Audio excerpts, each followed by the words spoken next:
Welcome to the Data Morgana podcast, the show in which we explore the future of the internet. I'm your host, Julia Jensen. I'm an artist researching the impact of technology on our society, and I'm a data protection ambassador. Data Morgana is an initiative by Public Spaces, a network of civic society organizations reclaiming the internet as a force for the common good. It's 2025. The internet has fallen into the hands of a few big tech companies. Under the promise to make our world better, more fair and efficient, they collect our data on a massive scale. But does this really make our world a better place? Or is it nothing more than an illusion, a data morgana? In this show, we're looking into hopeful initiatives happening around Europe that are shaping a better digital future. Today, I spoke with Daniel Erasmus from ClimateGPT, a large language model enhancing decision-making with robust climate change information for researchers, policymakers, and business leaders. Daniel is part of the Club of Rome and passionate about fighting climate change using tech. ClimateGPT is part of Erasmus AI, enabling superhuman intelligence. We spoke about what that means, intelligence, about climate change, and if models like the one he built to help climate strategies move forward could eventually weigh out the cost and climate impact that is created by these same models.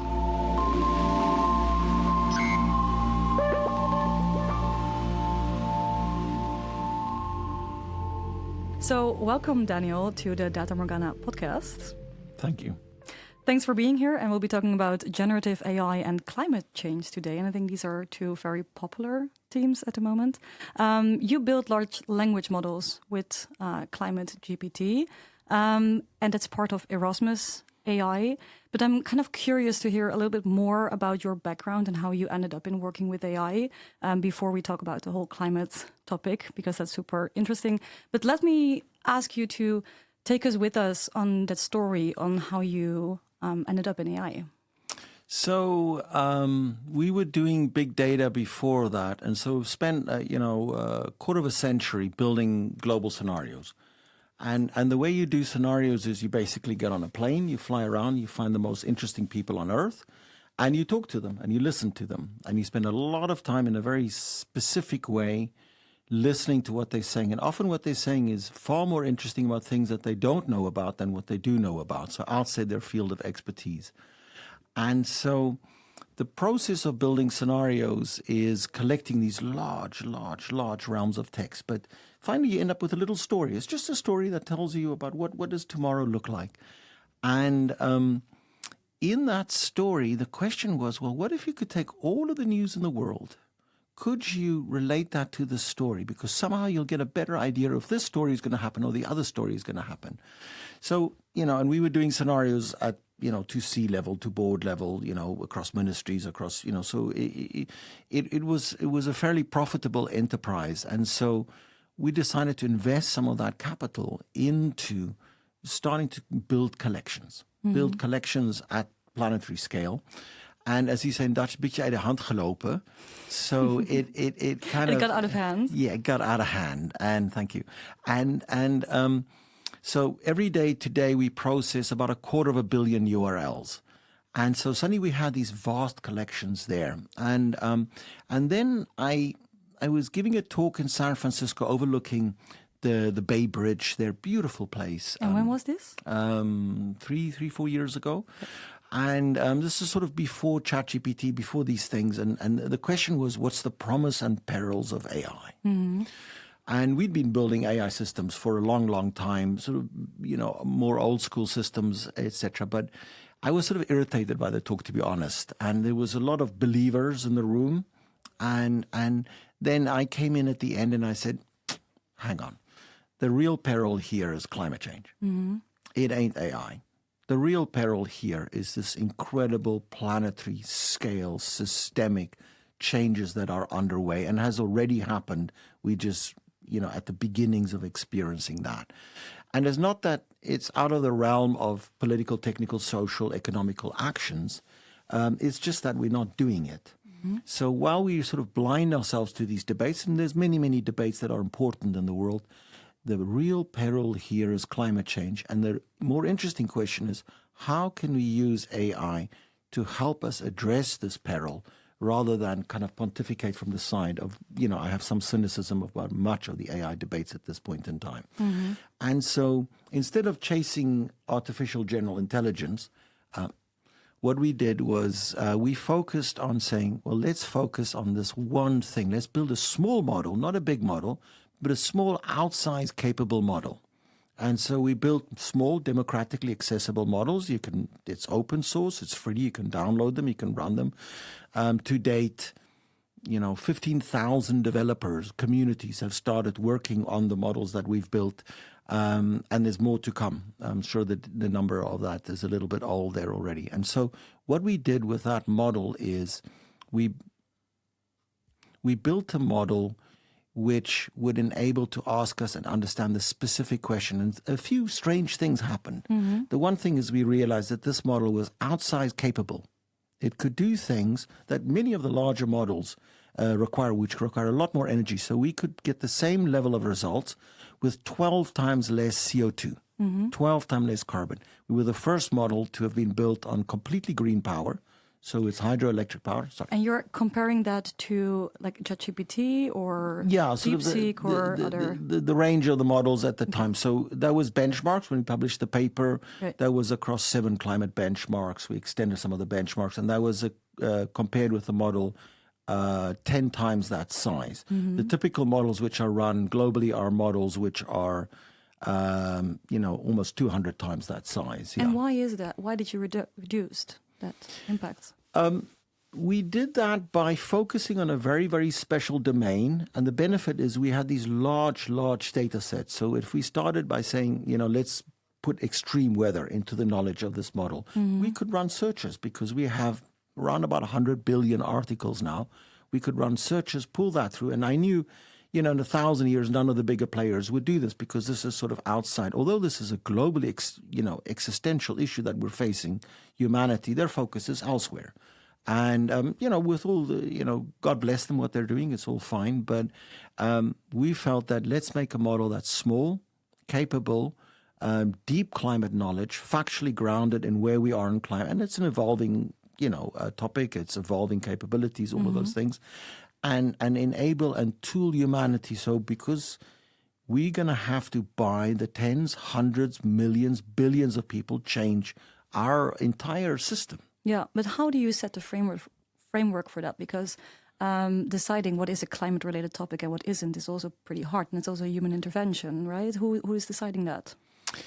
So we had a very specific choice on this. So there's a lot of work which are meteorological models. So it'll tell you in the Maghreb, I'll show later today, there is a 51 degrees we're expecting in the Maghreb. So Morocco, the whole north of Africa. It's a number. The Caribbean is a couple of degrees hotter, the ocean. It's a number. Yep. But what are the impact on human systems? So we've built huge modeling capabilities around building and understanding how the Earth system will change, the Anthropocene. But somehow we've forgotten that we will be changed by the Earth system ourselves. We're not the gods anymore. We're part of a system, a part of an ecology. And we will be influenced by this. The Anthropocene will change us. And so those models, though it's a number on a map, and they're very competently well done. The best people on Earth are focusing on that. That 51 degrees needs to be translated. So this means food stress, lack of food security. It means water stress. It means lack of biodiversity. It means political upheaval. It means reduced access to capital. It means mass migration by the hundreds of millions of people. All of those things are implied by that number. So we wanted to build models which translated climate consequences in the human activity systems to humans, to our social, political, economic, technological systems. And by doing that, we tried to cast as broad a net as possible. So we included the NASA data, so NASA sort of Earth systems data, not the meteorological, but the research reports, the OECD reports, the World Resources Institute's reports, the IPCC reports, and a number of these sort of, research organizations, treaty organizations, ESA, etc. We added all of those things. We added 10 years of extreme weather events by the millions of articles per year. We added SDGs, which is a decent proxy for human health, but not perfect, but it's a decent proxy for that. Okay, how is that data set relevant for the language model? The SDGs. Yeah. Well, the SDGs encompasses poverty. It encompasses women's rights. It encompasses access to safe water, safe drinking water. So it's really looking at sort of human biological health, human psychological health, and our engagement with the planet. Yeah. And the 17 SDGs, I think in a fair way, grounds that with our interactions with Earth systems on that. And we took that as a corpora climate news, so broader news about climate, and that's climate events, climate action, climate, and then we wanted to include a very rare data set which we collected, which was 153 breakthroughs in solar power and energy. So the model would have forward-looking knowledge about this. So there's small things that you can change in how you do electrolyzers or hydrogen, or how you do solar power, or how you configure the systems around this. And they're very, very discrete. And that's a bit of work which we did for Europe's largest technology company. And they very kindly gave us permission to add that work to the model. So given all of that, the model started to understand climate risks, so the extreme weather, how that touches human systems, so the SDGs, and then forward-looking knowledge about that, and then general climate knowledge about this. And as a backbone, we use the Club of Rome, which I'm a full member of, so the Earth for All work. Yeah, can you maybe explain to the listener what is the Club of Rome? So the Club of Rome is a small group of about, somewhere between, depending on the years, but sort of 100 and 150 people, which together with, a number of institutions kind of started thinking about the Earth as a system. And so the Club of Rome was an interrelationship between some businesses, some governments, some academicians, etc., and sort of a set of remarkable people at the time that really looked at, and the question was in the 60s, had a lot of growth. What could stop this growth?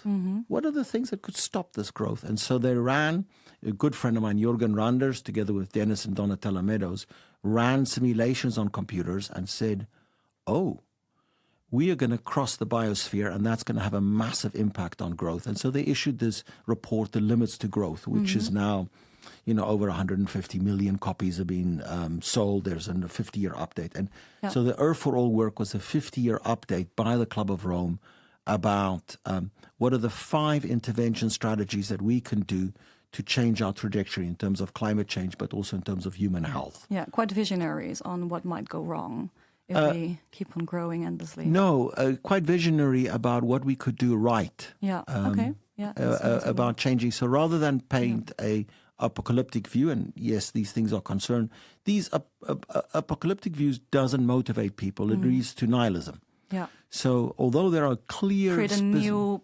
narrative, new perspective. What is the hopeful world we want? What is the hopeful world we want for ourselves, our children's children? Yeah. And then how do we get there? What are the 5 different steps? There are more, of course, but what are the 5 steps that we can do that with even small interventions? So let me give an example to make this concrete. So we have this discussion on renewables now.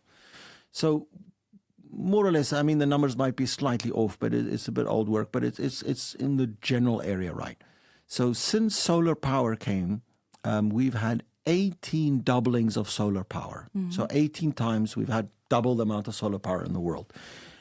This year, out of the 193 countries, in 190 of them, solar power is the cheapest source of new power. In 190 countries, we don't need nuclear fusion. We've used the big fusion reactor in the sky above our heads, and we have no nuclear radiation, no danger from that because it's millions of kilometers away, and we point a little bit of glass to that. Yeah. And 18 times is double. Now, if we want all of the world, all of the people in the world to use more or less European levels of energy, so not quite excessive, but it's kind of more or less a norm, if that's a norm at all, but let's just take that as a norm. We need 4 to 4.5 more doublings. We've had 18. Why wouldn't we have 4 more? And with that, if you deploy that equally across the whole world, all of the world could run on the same energy footprint on renewables. So it's just not accessed equally or rightfully. There are many reasons for this, but solar power is being deployed as the cheapest. One is going to see the poorer parts of the world deploying that en masse. Yeah. And as it's there, less infrastructure to maintain, an entirely different footprint. Yeah. And these are hopeful things. We look at this and go, we could do energy. And then you go through, well, what about women's equity? Yeah, we could. And I can go down through each of those things. How do we go about doing those things? And suddenly you say, well, this is the most interesting task that we have for a generation. This is the most exciting things because we get to change everything. Mm-hmm. And our job was to make the tooling to make this happen. Right. And do you think that AI is part of that narrative, part of that brighter perspective, especially generative AI, as you're working on that? So there's sort of two ways of thinking about this. So one way of thinking about this is to say, we don't have enough climate scientists in the world to help us work through these issues. Mm-hmm. If you think of the scale of political, economic, social decision-making that's ahead of us, we simply don't have those skills at the table, nor do we understand how to link an event which happens in Indonesia could lead to events in Bangladesh, so at the Earth system So that's scale. pattern recognition, like Pattern recognition, extrapolation. Doesn't mean it's going to be perfectly right or anything. It's a complex system. Yeah. But this is a way of, and so our role isn't AGI or smarter than people or anything of those things. It's to use this superhuman capability, which it is, to solve this really specific problem. And that specific problem is, how do we get better climate decisions at the scale of the planet? Mm-hmm.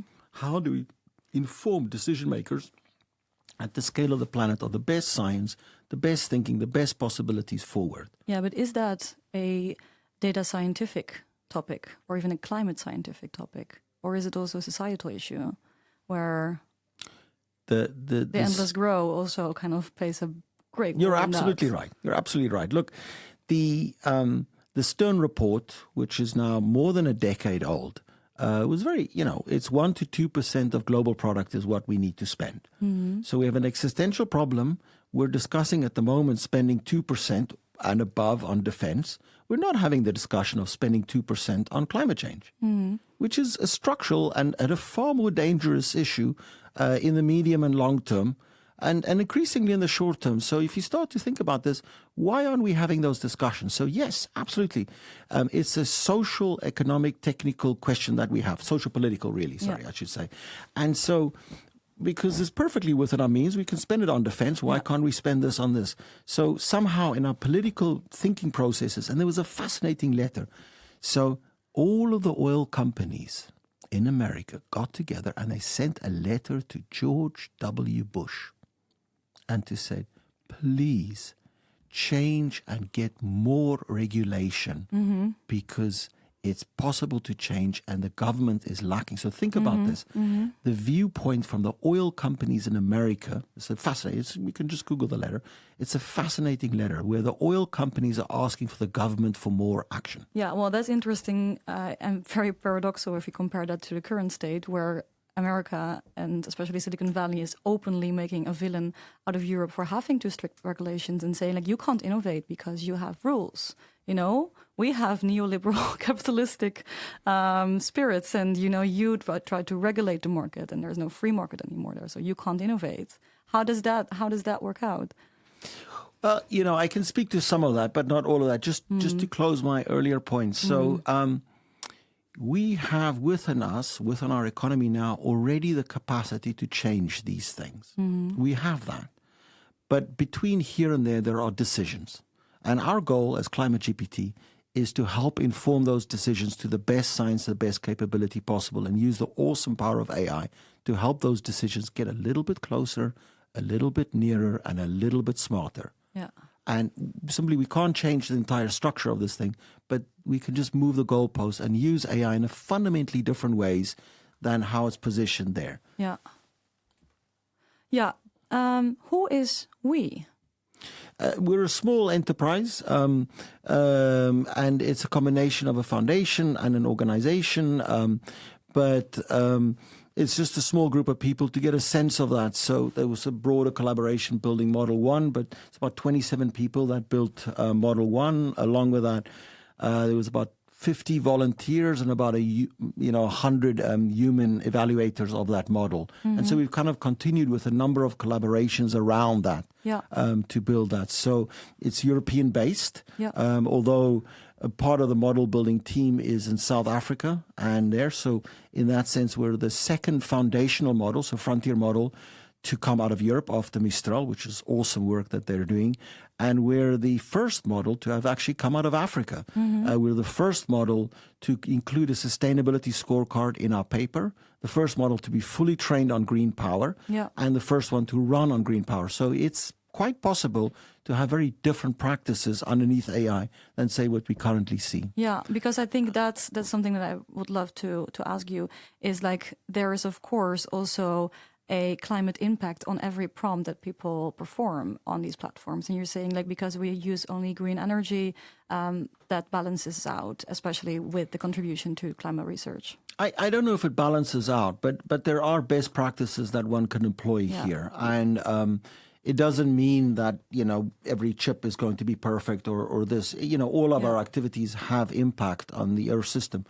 But in general, there are ways of going about this in which you can do breakthrough AI at the state of the art, but not necessarily have the heavy footprint that we typically see. Yeah. Are you concerned with the climate impact of generative AI, like ChatGPT and other models?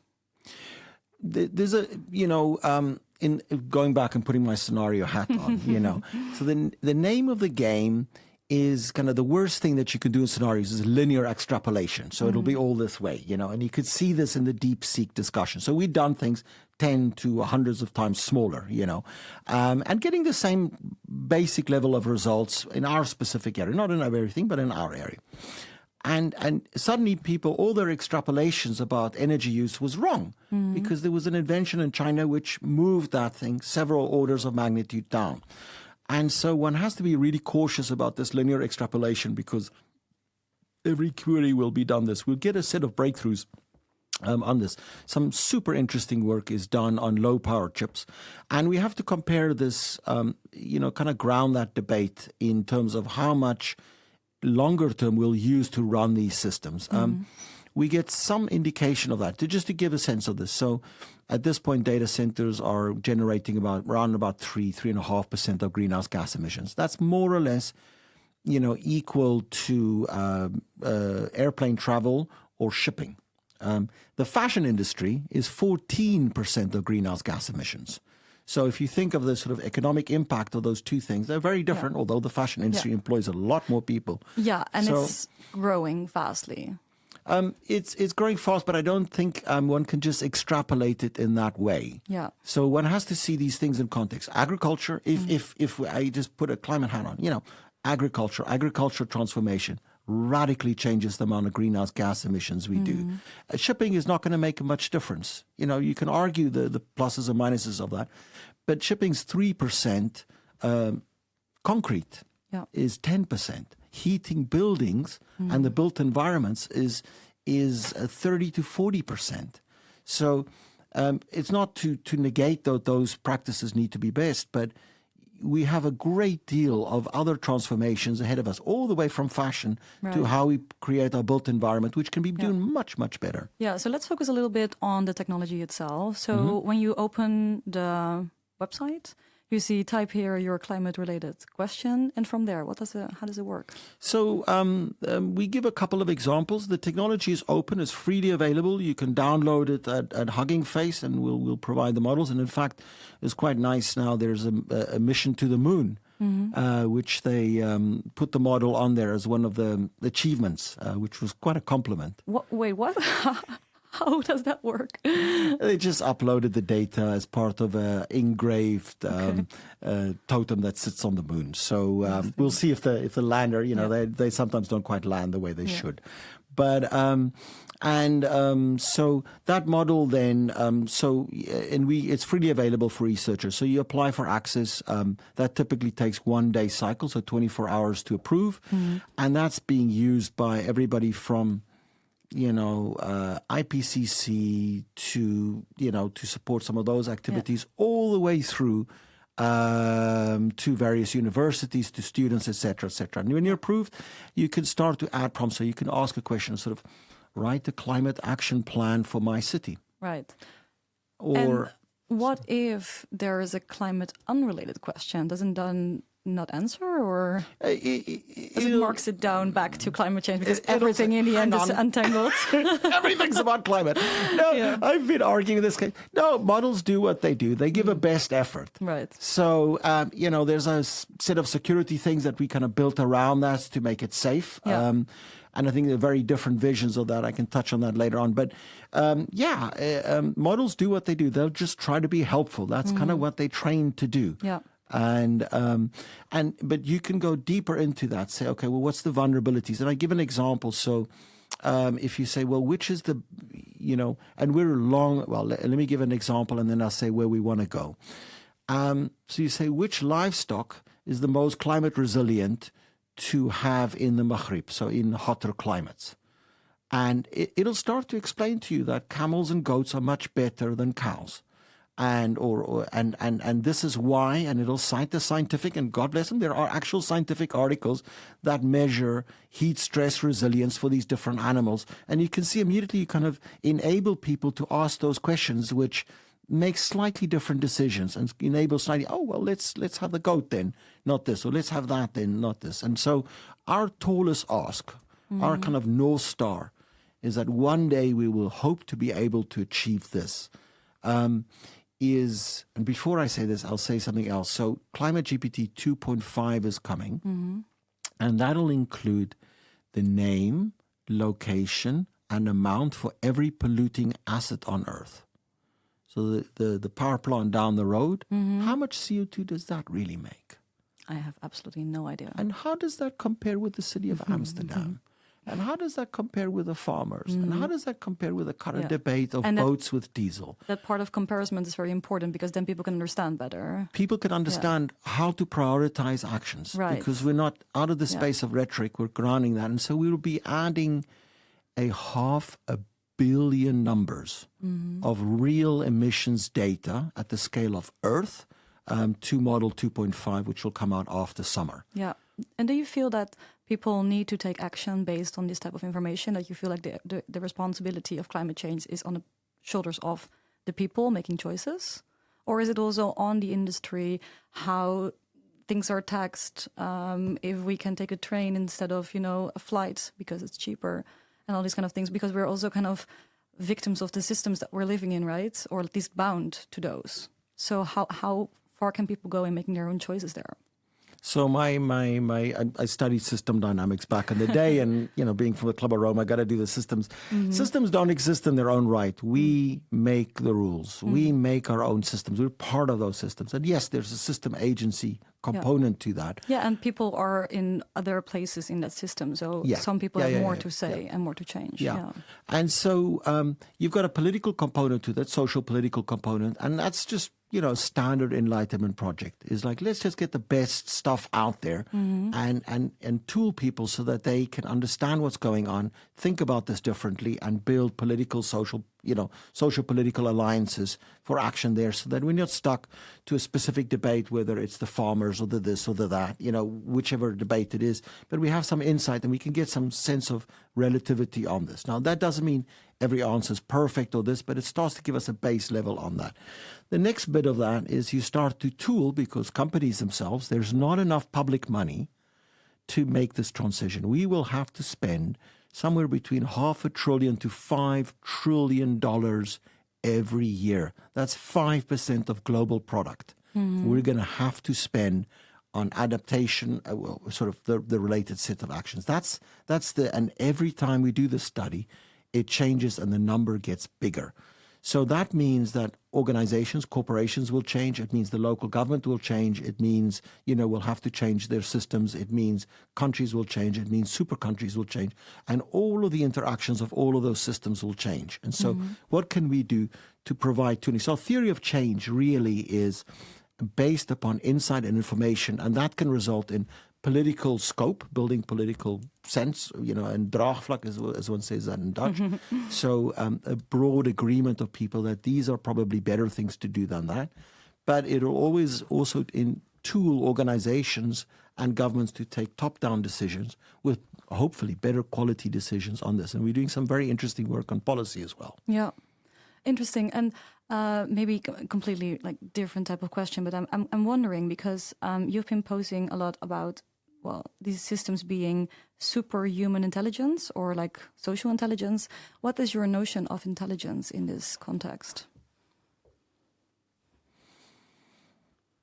I don't think I would prefer if we change the term AI to big statistical machines. Mm-hmm. I would love that. It's just, I've publicly said this, and I'm happy to repeat it now. I think we should think of these things as big statistical machines, and there are strikingly different narratives. So one gets this moment when one interacts with these things, and they're so incredible. I mean, they're superhuman in their capabilities. But actually, they're just big statistical machines. And so there is a fair push of speculative capital to position this as the creature in the corner that we can interact with, and the creature in the corner there that will have specific characteristics. But I think all of those things are very myopic, very narrow visions on this. And there's another vision here, which is a different level of tooling. It's an engaged tooling, it's an interactive tooling. It's not just simply something you click and then nothing happens. Yeah. So it has that aspect of mentor-based tooling that Alan Kay used to talk about. But in the sense, it's just a tool. And if one thinks about this, these are tools and they're big statistical machines. We shift the debate in a very different place. How can we use big statistical machines to accelerate the greatest task of humanity in these crucial 10 years ahead? Yeah, but people more and more are depending on these, statistical machines. We depend on our clothes, we depend on our jerseys, we depend on our shoes, we depend on our houses. Yeah. We're a long way from sort of homo faber, we're homo technus now. I mean, that's Yeah. Are you concerned about what it does to our brain, for example, in the future? Of course. Yeah. Of course, there's I mean, I'd recommend to everybody, it's old, but it's really good, is read McLuhan. I think those debates are well grounded and well thought of that. We make our tools, but our tools make us. The medium is the message. Yeah. I mean, and what McLuhan really was saying is that it doesn't really matter what you watch on television. The act of television is more important than the content. He said the content of television is about as important as the font choice on the side of an atomic bomb. And so the act of using these technologies is almost more important than what we do with them. And we need to go and figure and think this out. But he also said that it's very hard to tell that, don't ask a fish about water. Right. And do you think, final question, do you think that there's a future in having these specialized GPT or machine learning systems where they're not or maybe there is also coexisting a general intelligence, but also like very specialized for example, politics or for a specific party or for maybe education, for climate change? Do you think the future is there? The long story of technologies is they tend to diverge, they don't converge. There are a handfuls of examples. So the internal combustion engine became the motorbike, the airplane, the SUV, the sports car, the Ferrari, the Beetle, all of those things. The technologies diverge, they don't converge. And in fact, so we very firmly believe that by building smaller, task and domain-focused models, one can reduce the energy impact, you can get better results, deliver better results. And if you're focused on doing that one thing, you're in a very different space. And so I think, to quote Feynman, there's lots of space at the bottom. Thank you. That's great, been amazing. Wonderful. Thank you so much. Thank you.